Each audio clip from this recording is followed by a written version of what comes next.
Hello friends, welcome to my YouTube channel. Today we are going to tell about reticulocyte count. सबसे पहले हम कुछ topics हैं जो रेटिकुलोसाइट काउंट में हम डिस्कस करेंगे। सबसे पहले हम करेंगे इम्पोर्टेंस क्या होती है इस टेस्ट की, प्रिंसिपल क्या है इस टेस्ट का रेटिकुलोसाइट काउंट का, कौन सा रिएजेंट यूज़ करते हैं रेटिकुलोसाइट काउंट में, स्पेसिमेन क्या लेते हैं, एंटीकोगुलेंट ब्लड लेते हैं या कैपिलरी ब्लड, जो उस स्पेसिमेन के बारे में देखेंगे। फिर इस टेस्ट का प्रोसीजर करेंगे। प्रोसीजर के देन बाद हम क्वालिटी कंट्रोल के बारे में डिस्कस करेंगे, एरर को चेकअप करने के लिए, और जो इस टेस्ट होता है इसमें इंटरप्रिटेशन क्या है। पहले हमारा टॉपिक होगा importance of test. Reticulocytes are immature red blood cell normally present in small number. Reticulocytes number increase when there is an increased bone marrow activity, whether there is an effective response or this is the reduction in the number of red blood cell due to hemolysis। Immature अपरिपक्व red blood cell होती हैं reticulocyte count reticulocyte cell. Then a reticulocyte is also important to check in the patient taking the treatment of anemia। जो anaemia का treatment चलता है उसका checkup करने के लिए महत्वपूर्ण रोल रहता है रेटिकुलोसाइट काउंट का। फिर हम डिस्कस करेंगे principle of test. Principle generally ये होता है कि जो सुप्राविटल स्टेन होता है जैसे न्यू मिथाइलिन ब्लू या ब्रिलियंट क्रिस्टल ब्लू, इसमें क्या करते हैं हम ब्लड की कुछ ड्रॉप को डाल लेते हैं और अच्छी तरह से मिक्स करने के बाद में इंक्यूबेट करते हैं कुछ 10-15 मिनट के लिए। फिर उसको माइक्रोस्कोपी हम स्कोपिकली देखें तो उसमें डिटेक्ट करते हैं राइबोसोमल आरएनए। रेटिकुलोसाइट के राइबोसोमल होते हैं उसको हम डिटेक्ट करते हैं।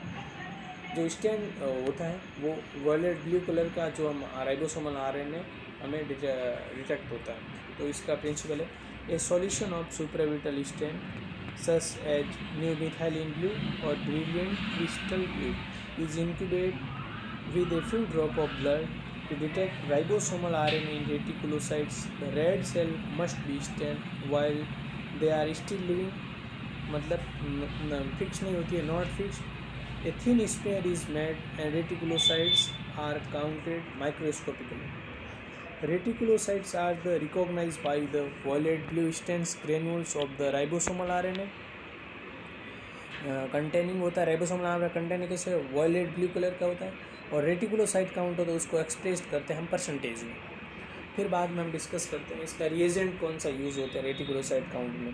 तो न्यू मिथाइलिन ब्लू और ब्रिलियंट क्रिस्टल ब्लू इस रिएजेंट यूज़ करते हैं। फिर बात करते हैं स्पेसिमेन की। तो रेटिकुलोसाइट काउंट में स्पेसिमेन क्या होता है, जो वेल मिक्सड एंटीकोगुलेंट होता है, कौन सा EDTA, वो ब्लड यूज़ करते हैं जनरली।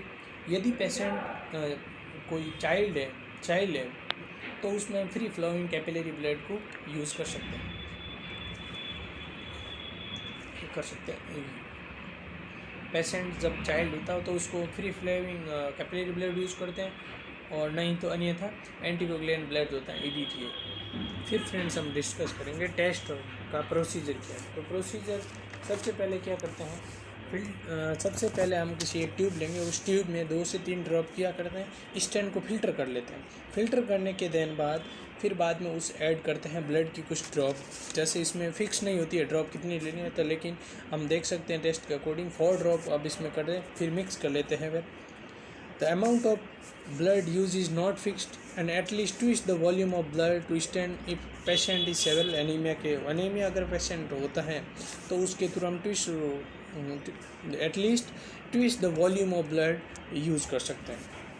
फिर बाद में हम इंक्यूबेट करते हैं रूम टेम्परेचर को, ड्रॉप वो ब्लड मिक्स करने के बाद में इंक्यूबेट करते हैं रूम टेम्परेचर पे 20 मिनट या 10 से 15 मिनट। और जो टेम्परेचर कितना होना चाहिए रूम का, वो होना चाहिए 35 से 37 डिग्री सेल्सियस।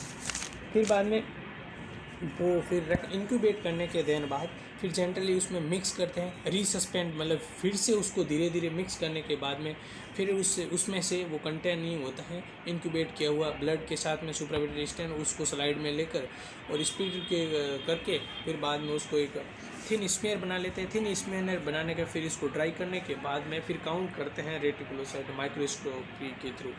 10x के क्या करते हैं, सबसे पहले एरिया फिक्स हो जाने के बाद में फिर बाद में 100x मतलब ऑयल इमर्शन यूज़ करने के बाद में उसको आइडेंटिफाई करते हैं। जो और काउंट कैसे करते हैं, सिस्टमेटिकली करने थे। 500 अगर रेड ब्लड सेल जब तक नहीं दिखे तब तक हमारी जो होती है रिपोर्ट नेगेटिव जाएगी। और इंटरप्रिटेशन की बात करें इस टेस्ट की, तो इंटरप्रिटेशन क्या होता है, इन्फेंट्स अगर इन्फेंट्स ऑफ बर्थ हैं तो 2 से 5% होता है। और चिल्ड्रन एंड एडल्ट, चिल्ड्रन अगर एडल्ट की बात करें, मतलब अगर बच्चा जन्मता ही है तो उसमें 2 से 5% होनी चाहिए। अगर चिल्ड्रन एंड एडल्ट में 0.5 से 2.5% होनी चाहिए reticulocyte count. Thank you for watching this my video.